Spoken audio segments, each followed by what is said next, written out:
Bonjour chers enfants, de nouveau avec Madame Fausse pour vous montrer des astuces qui concernent l'amélioration d'une expression écrite qui paraît un cauchemar pour la plupart des élèves.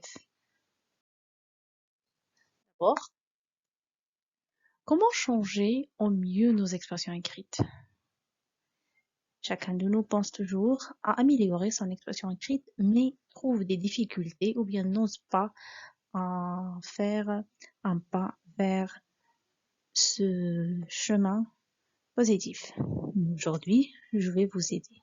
Avant de répondre à cette question-là, on doit savoir quelles sont les causes derrière la mauvaise ou bien euh, le non-succès dans une expression écrite. Normalement, généralement, la première cause, c'est la peur causée par le stress chez la plupart des enfants. Ils ont de la peur à écrire, à prendre le stylo et commencer à rédiger. Pour la deuxième cause, c'est le manque de confiance en soi. La plupart pensent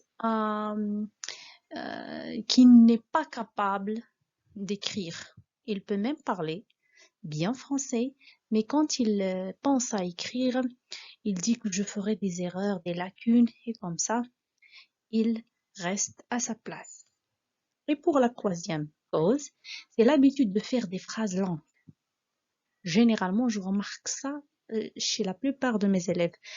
Quand ils s'expriment, oui, on peut parler, choisir des phrases longues, parler avec des phrases qui sont vraiment très longues, sans respecter ni règles ni rien du tout.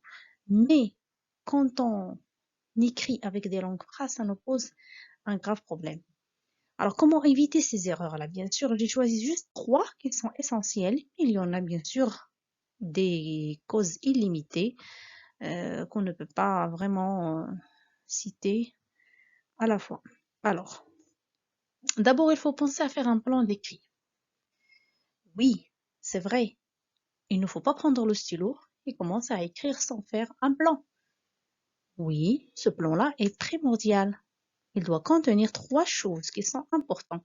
L'introduction, le développement et la conclusion. Ça veut dire mon expression écrite doit contenir ces 3 pas-là. L'introduction, présenter ce que je vais ou bien de quoi je vais parler. Le développement, essayer d'élargir l'idée de mon sujet.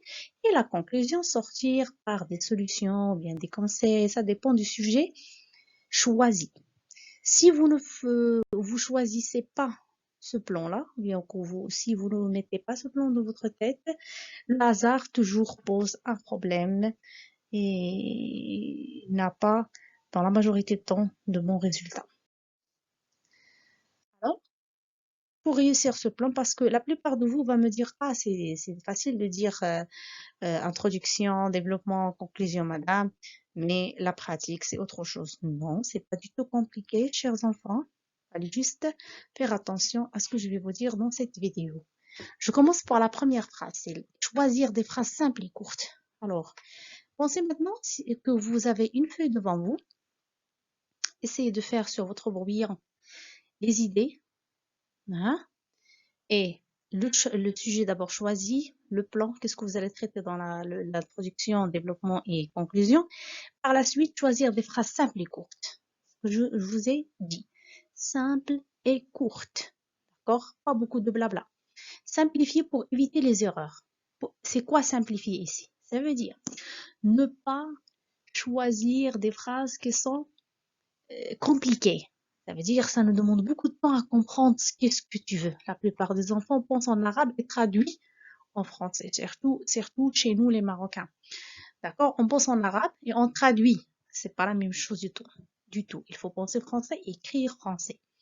Former la phrase dans la tête avant de l'écrire. Évidemment, il faut toujours organiser l'idée, puis la faire ou bien l'écrire sur la feuille. Langue correcte et compréhensible pour tout le monde. Oui, la plupart des enfants essaient de choisir des mots dans le dictionnaire soutenu. Oui, ok, c'est bien, l'effort est bien.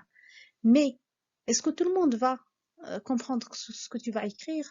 C'est pourquoi je conseille toujours mes enfants de choisir la langue compréhensible. Ça veut dire une langue qui est simple, que tout le monde peut lire sans trouver de problème.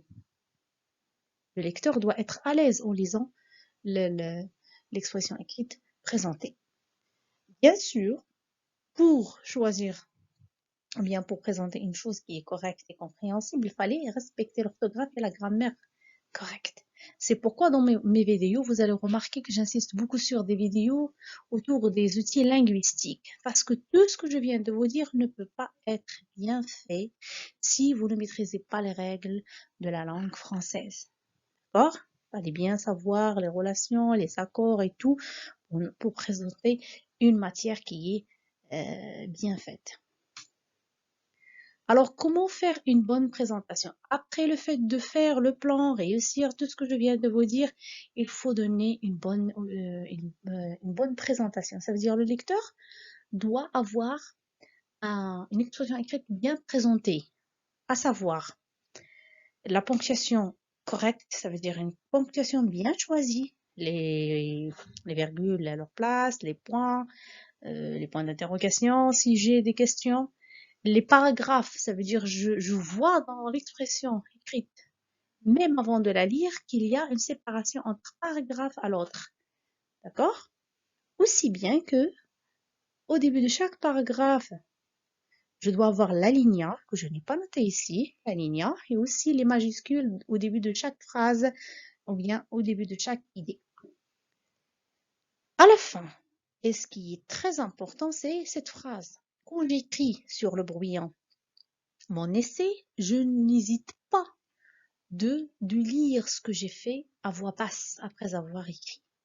Je peux même lire ça devant ma fille, devant ma sœur, ma grande sœur, comme ça. Je peux rectifier, je peux même me corriger avant que le correcteur prenne ma feuille. Parce que quand on écrit, dans la majorité du temps, on fait des erreurs, ou bien des lapsus calamiques, d'accord? Auxquels on ne fait pas attention. Parce qu'on écrit avec rapidement, on s'en concentre pas en écrivant et en lisant. C'est pourquoi je me donne le temps, ça veut dire je donne le temps moi-même à me relire à voix basse ce que j'ai fait. C'est bon?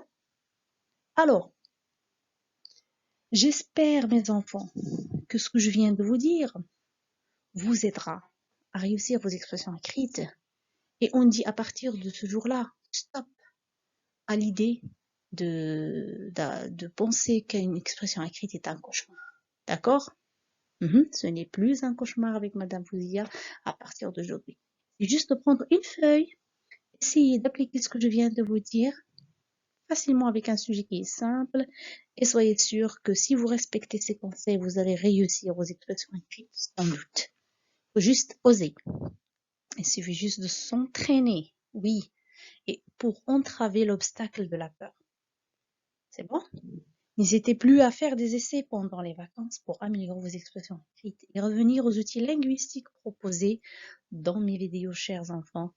Et même, écrivez-moi, même dans les commentaires, je serai toujours à votre disposition dans n'importe quel conseil. À bientôt, chers enfants.